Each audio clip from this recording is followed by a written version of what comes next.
आज भी काला घना बादल आकाश में छा रही है। अभी बारिश होने वाला है। जोर जोर से होगा। आकाश में जितना घना बादल उड़ रहा है उससे देखकर तो इतना समझ में आ रहा है। रंगमन की घर के किनारे वाला जो नदी है वो तो भर गई है और एक दिन बारिश होने से रंगमन की घर में भी पानी आ जाएगा। तब रंगमन और उसकी छोटी गुड़िया बेटी, उसका मम्मी, उसका बीवी कहाँ जाएगी?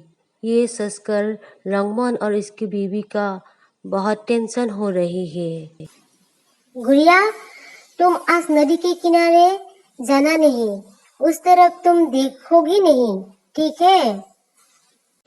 हाँ हाँ, पानी इतना आ रहा है कि मुझे तो टेंशन हो रहा है। क्या करूं, घर में भी घुस जाएगी।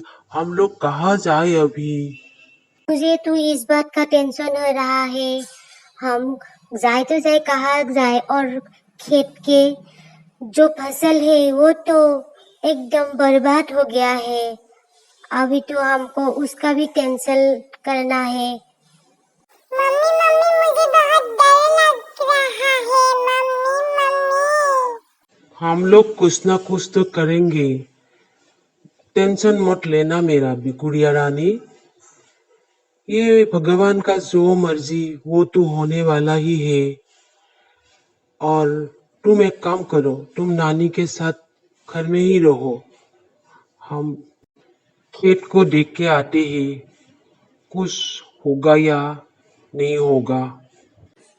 रंगमन सोच रहा है, हे भगवान, बारिश कितना होगी। और वो आकाश में देख रहा है लेकिन बारिश थमने का नामो निशानी नहीं है। अभी तो और ज़्यादा दिन तक बारिश हो जाएगी। वो बहुत टेंशन में आ रहा है और इसीलिए उसकी बीबी के साथ वो अपने खेत देखने के लिए आ रहे हैं। पानी इतना भरा पड़ा हुआ है कि उसका फसल भी पानी के अंदर डूब गई है। गांव के सभी किसानों का जमीन पानी के अंदर है। सब कुछ बर्बाद कर दिया है पानी ने। देखो हमारा जमीन, देखो देखो हमारा जमीन एकदम पानी के अंदर चला गया। वहाँ का कुछ भी फसल नहीं देख रहा है। अब क्या होगा? हम बर्बाद हो गई है। फसल को देखकर दोनों, रंगमन और उसकी बीबी, रो रही है। अब वो लोग करे तो करे, क्या करे? भगवान से प्रार्थना ही कर सकता है। गांव की किसी का भी जमीन नहीं रहा, सब पानी में डूब गया, सब बर्बाद हो गया, पूरा गांव ही बर्बाद हो गया है। अब तो हम लोग करे तो क्या करे? एक काम करती हूँ, महाजन के पास चला जाती हूँ, उससे कुछ मदद मांगती हूँ। वो तो कुछ ना कुछ हम लोगों को जरूर हेल्प करेगा। हाँ हाँ, ठीक है, हम दोनों ही जाते हैं और महाजन के हाथ पैर धर के हम लोग कुछ मदद मांगते हैं। हाँ हाँ, हे भगवान, थोड़ा तो हम लोग गरीबों के बारे में सोचा करो। क्या करूंगी, हम लोग कैसे खाऊंगी? पूरी साल की मेहनत पानी के अंदर चला गया है। रंगमन और उसकी बीबी पूरी गांव को जब पानी के अंदर देखा, रंगमन का मन उदास हो गया और उसकी बीबी ने बोला, आप इसी तरह उदास हो जाओगी तो हम लोगों का क्या होगा? आपको अभी स्ट्रांग रहना पड़ेगा। जो मर्जी भगवान ने तो कर दी, अभी आप तो ऐसा मत कीजिए ना। गुड़िया रानी को भी संभालना है, मम्मी को भी संभालना है और गांव की कुछ गरीबों को तो हम लोगों को ही देखना है। देखो देखो, वो जगह देखो, ये पानी में इतना बह गई है ना। क्या चीज है वो? देखो देखो। हाँ हाँ, किसी का कुछ सामान लग रहा है। हाँ, हे भगवान। इसी तरह पूरी गांव और आसपास की बहुत गांव में पानी जम गया है। इसीलिए रंगमन और उसको बीबी उसके घर की तरफ जा रहा है, क्योंकि घर में उसका गुड़िया बेटी और उसकी मम्मी अकेली ही है और घर का कीमती कीमती सामान उन लोगों को कोई सेफ अच्छी जगह में ले जाना भी है। इसीलिए वो दोनों फटाफट उनकी घर की तरफ रवाना हो रही है। देखो तो देखो, वो किसी जानवर लग रहा है। वो हेल्प करो, इसको हेल्प करो, वो बह जाएगी। हाँ हाँ, मैं इसको उठा के अच्छी जगह में ले जाती हूँ। मुझे तो रोना आ रहा है। क्या हो रहा है? सब कुछ बर्बाद हो गया है। गांव तहस नहस हो गया है। फसल का तो कोई नामो निशानी नहीं होगा। हाय रे भगवान, कुछ तो करो। गांव के हालात देखकर तो मुझे रोना आ रहा है। और घर का तो क्या हालत हो गया।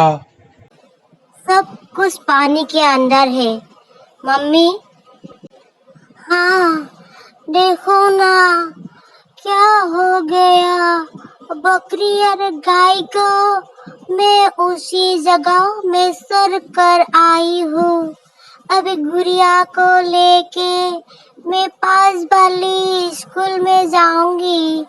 तुम लोग भी उधर ही आना। गुड़िया, थोड़ा कपड़ा ऊपर करो, ऊपर करो। हाँ, पानी में मत जाना, बहुत गहराई है। ठीक है मेरी बच्ची।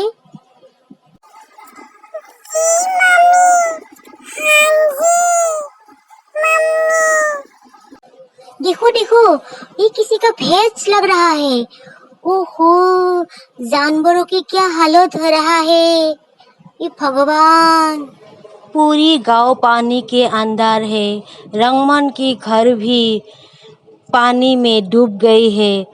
उसकी जो कीमती सामान वो उसकी नानी ने पास वाली स्कूल में लेके रखा है और गांव वाले इसके उसके ऐसे मिलजुल के और एक दूसरे का हेल्प करके सब सामान स्कूल में रखा है और सभी लोग स्कूल में इकट्ठा हो गया है। उपाय तो नहीं है, सभी की घर पानी के नीचे है। मन ही मन रंगमन बहुत दुखी है और इसीलिए वो सोच रहा है कि महाजन को बोलेगा फसल के बारे में। उसकी फसल तो बर्बाद हो गई है। वो लोग तो किसी तरह गुजारा करेगा, लेकिन महाजन को देने वाला कर्जा वो कैसे देगा? इसीलिए कुछ हेल्प मांगने के लिए वो महाजन के पास जाएगा, ऐसे वो सोच रहा है।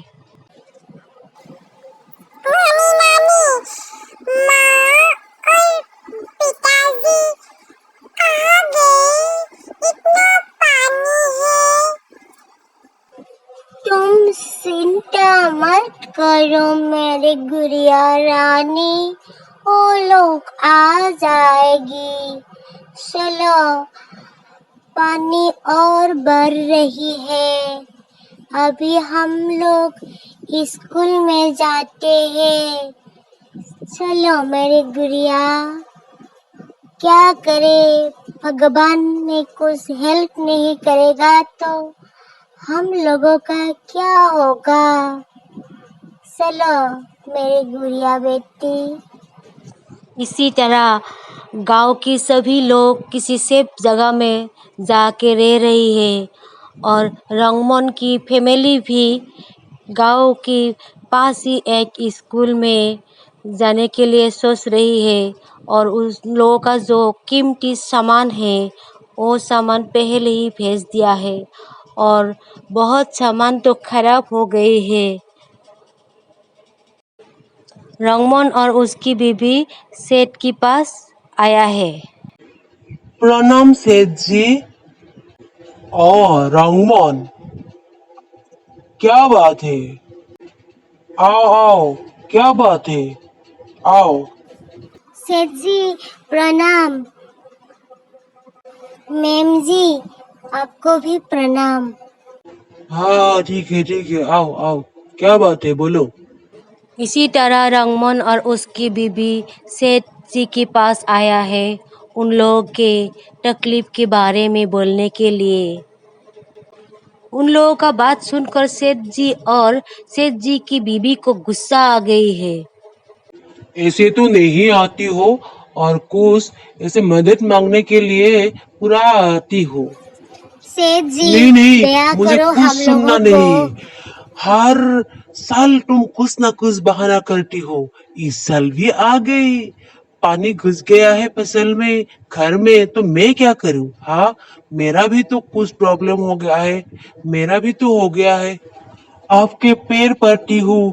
मेरे बीवी, मेरे बच्चे का क्या होगा सेठ जी? आप कोई मदद नहीं करेगी तो हम लोग तो भूखे ही रह जाऊंगी। सब कुछ बर्बाद हो गई हूँ हम लोग। और उदास होके सेठ जी के घर से रंगमन की बीवी स्कूल की तरफ जा रहा है क्योंकि उसकी बेटी और मम्मी अकेला है। बीवी के जाने के बाद रंगमन सेठ जी के पैर पकड़ के इतना रो रो के बोलने से भी सेठ जी उसका बात नहीं मान रहा है। वो किसी तरह की मदद करने के लिए राजी नहीं हुए और रंगमन उदास हो गई। यह बेकार का टाइम यह बेकार का टाइम गवा के रहने से कम नहीं होगा। जाओ रंगमन, यहाँ से चला जाओ। सेठ जी की बात सुनकर रंगमन उदास होके सेठ जी के घर से चली गई है।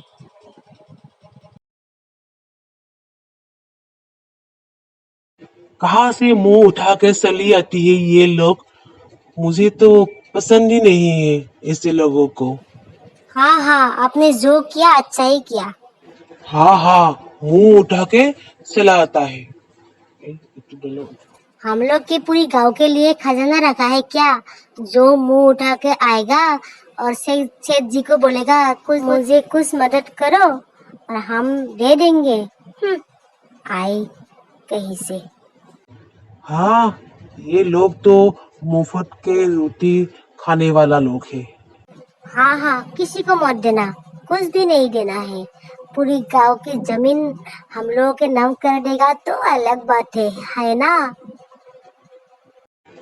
हाँ हाँ, यही समय ही अच्छा समय होगा कि पूरी गांव की जमीन मैं मेरे नाम कर लूंगी। हाँ हाँ ये तो आपने बोला है 100 टके की बात। अभी इन लोगों को मुफ्त में हेल्प मत करो, जमीनें लो, हेल्प करो, पैसे दे दो, ठीक है?